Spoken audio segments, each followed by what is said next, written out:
Behind the Scene with David Bedein, April 13th, 2020.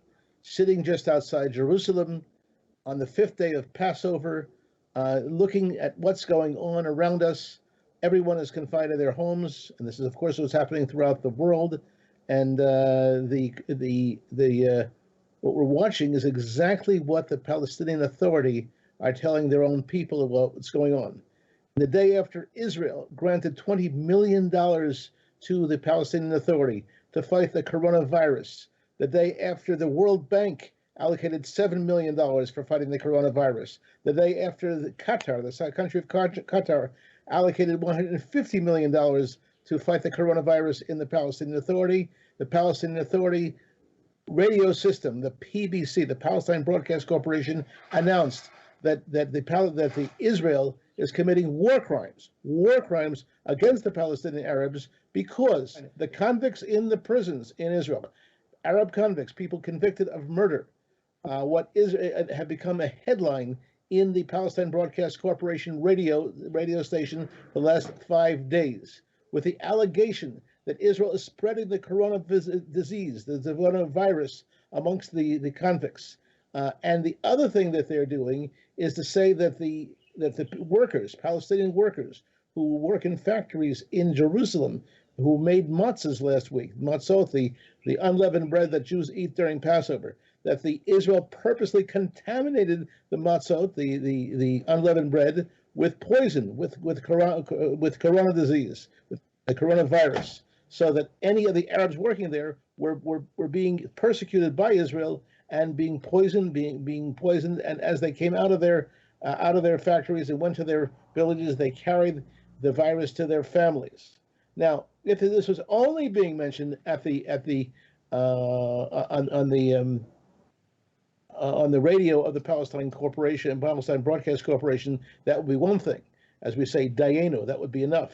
However, today, Monday, April 13th, 2020, the Human Rights Council, the United Nations Human Rights Council, is gathering for a special session in order to discuss Israel's war crimes against the Arabs by doing this, by allowing this to happen, by allowing and encouraging and infecting the Palestinian population who are working, Palestinian workers who are working in the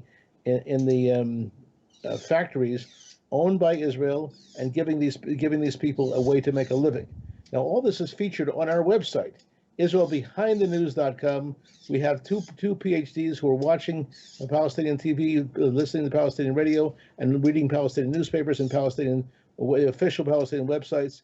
And Hamas and the PA, the Hamas, which basically controls Gaza, and the Palestinian Authority, which is the dominant force in Judea, Samaria, West Bank, they are competing with parallel allegations against Israel for doing such what they call war crimes. It's very important to understand that this is not being done by being carried out by individuals expressing their opinion and saying this is like in a call-in show or something like that, but this is happening from the official announcement, the official staffers of Mahmoud Abbas, the head of the Palestinian Authority. It should always be understood that the Palestinian Authority operates under the aegis of the Palestine Liberation Organization, an organization that conducted a very important negotiation with the State of Israel between 1991 and 1995 to establish what they call the Oslo Accords, because in Oslo, Norway, is where this was negotiated.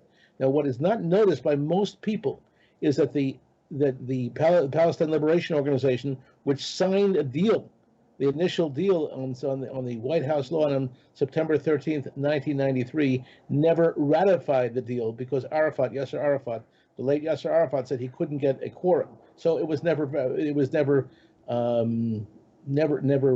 approved, never ratified. So in a sense, there's no deal.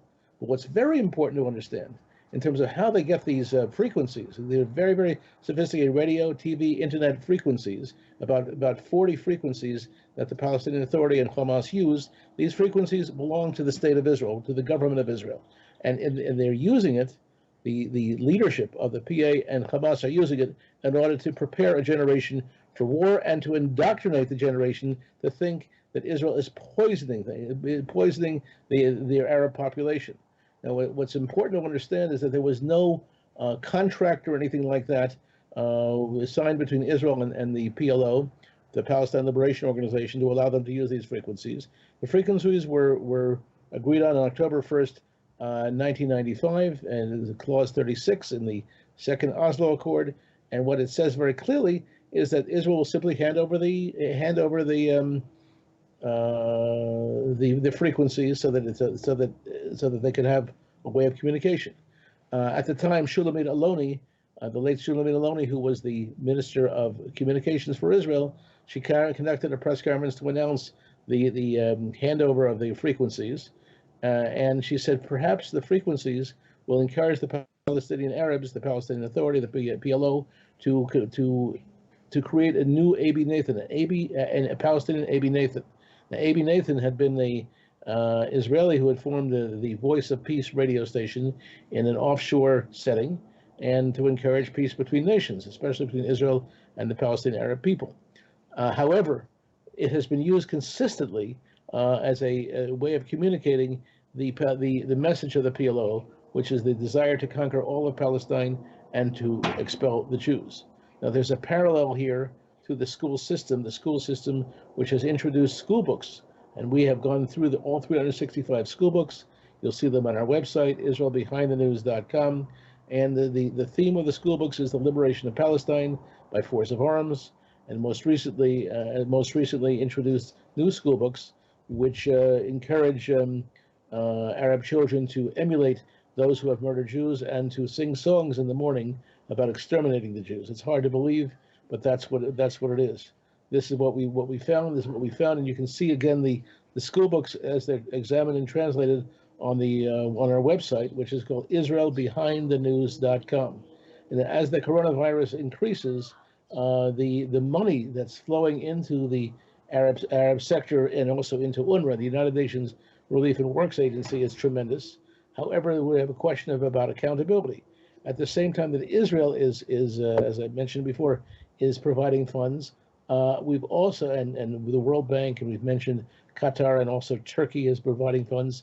We're looking at the various statements coming out of donor countries. At least 20 donor nations are giving money to the PA, the Palestinian Authority, in order to fight coronavirus. So at this point, there's 57 Palestinian Arabs who are suffering from that virus, whereas there's about on the Israel side, in terms of how many people in Israel are suffering from the virus, we're talking about 10,000 people, of whom 105 have died so far.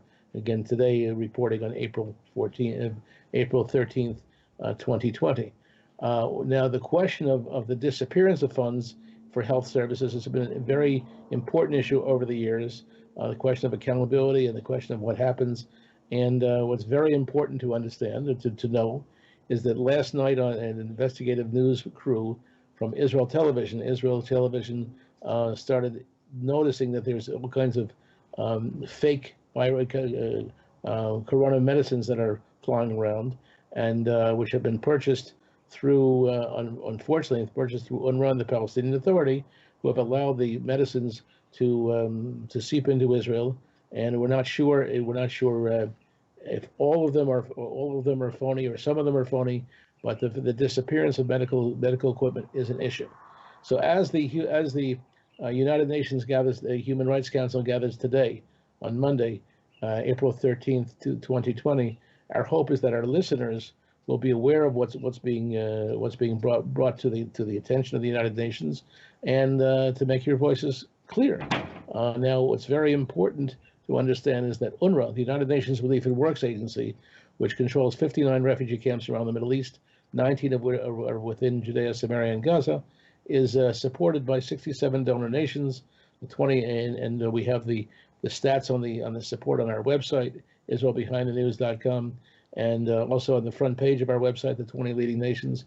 And it's very important, if you are a citizen of Canada,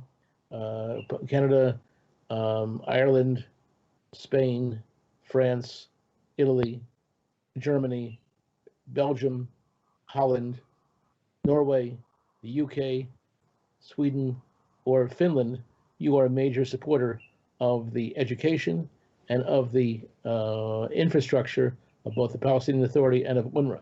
Making your voice heard is very, very important. Simply to ask the question, can you give an accountability of what's happening with the money that's flowing to fight the coronavirus in the Palestinian Authority and both in Judea, Samaria, and Gaza, and see what kind of response you get. Write to your foreign ministers, write to your prime ministers, write to your members of parliament, and we'll see if there's any discrepancies that you may find. You can communicate with me. I'm David Bedein, as mentioned at the beginning of the program, and I'm the CEO of the Center for Near East Policy Research and the Israel Resource News Agency at Bedein in Jerusalem. And you'll see our website, IsraelBehindTheNews.com. It's very easy to correspond with us. My website my email is embedded into the website, and my email is dbedein@IsraelBehindTheNews.com. That's DBEDEIN. It's an unusual spelling, but again, to make sure you can look at it on the website. And while this is happening, the armed Arabs are continue to fire missiles from Gaza into the Israeli population, and that hasn't stopped. So this is all what I can tell you today on behind the scene with David Bedein. Look at the clear quotations from the official Palestinian media and the official Palestinian radio to understand exactly what Israel's up against and how this isolation that we feel as we feel isolated in our homes. We also wonder what kind of world we're living in when the people in Israel can do what they can to help their Palestinian neighbors and then get kicked in the face. Now, I want to finish with one, in a sense, commercial statement. Our agency, the Center for Near East Policy Research, will now be conducting a study called the Children in Isolation. We're going to be asking children from around the world to write us what they think, what their impressions of what's been going on, what children are going through is a mystery to most people. Let's hear what the kids have to say, and we're going to make it into a book, A Child in Isolation in the Whole World. So let's be in touch with me at IsraelBehindTheNews.com, and we'll be happy to include the essays of your children in the book that we'll make. And if they've also been writing pictures, drawing pictures, creating games, whatever, we'd like to report that. Because how people respond in a situation of emergency is, of course, not something that you can write every day. You can see from where I'm living in suburban Jerusalem that it's a pleasant environment. We have the birds chirping and the trees are beautiful. It's normally during the Passover/Easter time. This is one of the most beautiful times to be in Israel. Right now, we're stuck in our homes, not allowed to go out and see nature, not even allowed to go and see our neighbors. My wife right now is at the supermarket getting a few things, but I've tried not to leave the house except for a tiny walk around the neighborhood. That's about it. And try not to interface with anyone so as not to infect anyone. Then again, according to the PLO, the Palestine Liberation Organization, Israel's done everything possible to infect its neighbors. If it wasn't crazy, this would be something of a satire. But the fact that this is being brought up at the United Nations Human Rights Council today is part of the reality that we have to deal with. We often say that Israel is real and the situation is real. Behind the Scene with David Bedein, April 13th, 2020. Thank you for watching.